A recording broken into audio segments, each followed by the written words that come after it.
Quick warning, my voice isn't gonna sound very good as I'm once again fighting a cold. Shocker.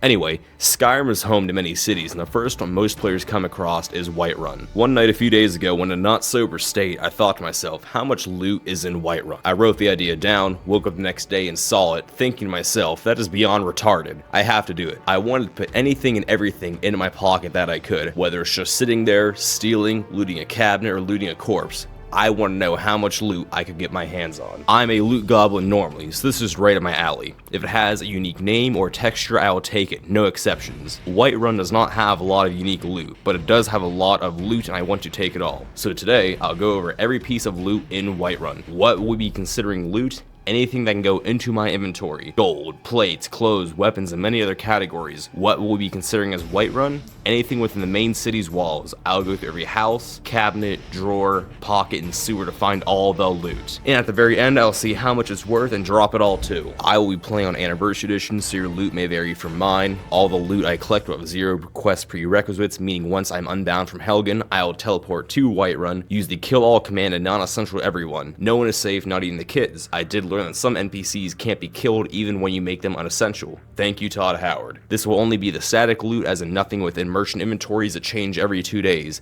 It doesn't matter if you enter ward mains at level 1 or 100 with no quest or every quest complete. The loot will always be the same, while the inventories won't. Whiterun consists of 3 districts. The Plains District, the lower area of Whiterun, housing most shops, businesses, and the bustling marketplace. The Wind District, the middle one, home to the Temple of Kinrith and homes for most of the city's wealthier citizens. The Cloud District, the highest district dominated by Dragon's Reach, the Jarl's imposing palace, and the seat of power. I'm gonna take a guess that you don't get there too often though. All 3 districts took around the same average time to loot, which is not what I expected at all. I will be looting the Plains District first, working on all the outside stuff before moving into the interiors. Before I start that, I'd like to take a guess at how much weight and value I'll have at the end. I'm gonna guess or take a wild guess around 20,000 carry weight and 70,000 septums. I was surprisingly very close to one of these. There was really nothing of interest on the exterior, minus the jewelry in the market and the sheer amount of flowers. I stuck to the right side of the road for the buildings and loot my way around. There was really nothing of major interest in any of the buildings. One of the more valuable ones was War Maidens, and both the guard barracks, just because of their equipment. I looted the Plains District in just around 40 minutes. Not bad at all. Next is the Wind District. It took quite a while, mostly due to Jorvaskr.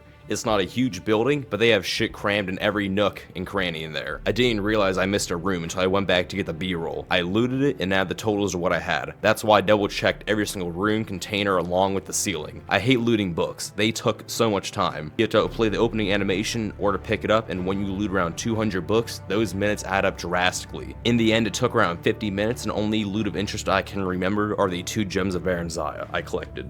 Finally, the Sky District. The exterior was easy. I nearly forgot to pay a visit to Bolgraf's dead wife though. No, I did not forget the fish or barnacles either. As I looted Dragon's Reach, I kept on killing every NPC I could with either the kill command or the force kill command. Not every NPC can be killed even though they are set to non-essential, or I'm just retarded and did not do it right. They both have very high odds. I did collect the Ebony Blade, but sure, it has a level and quest for prerequisite. Oh, sweet child, I have a platter that can break the space-time continuum and let me walk through walls.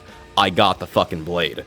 Fun fact though, if you acquire it before the quest, you cannot remove it from your inventory. I looted every room, container, and dungeon, only taking around 30 minutes. The most notable loot being the Ebony Blade and the final gem of Baranzaya located in Whiterun. It only took me around 2 hours rounding down to do so. I'll now break down the loot statistics while I drop every item and totally not crash the game and corrupt the save file in the process, and refuse to go back and redo everything. When I say value, I'm talking about the value in the menu, and not the... Oh, I cannot say that online. I rounded the total category value to the nearest 100. Instead of 11,542, it's now 11,500. The weapons was 11,500, apparel was 29,000, potions were 5,900, food was 6,100, ingredients was 2,500, books was 2,900, and the miscellaneous was 18,800. In total, I had 76,700 gold worth of value. Not bad at all. As for the weight, it was only around 6,000 carry weight. My prediction of 70,000 gold was pretty good, my 2,000 carry weight was so far off. As we can see, Whiterun is full of loot. If you enjoy this, please watch me get trashed and rank every Skyrim armor set, minus the sets I forgot. If you'd like to see more of this, I'll put a poll on my channel for the next city I should loot. Lastly, to pan out some time and show you what I do best, getting the Ebony Blade at level 1 and maxing it out with only having to sacrifice 1 friendly NPC instead of 10.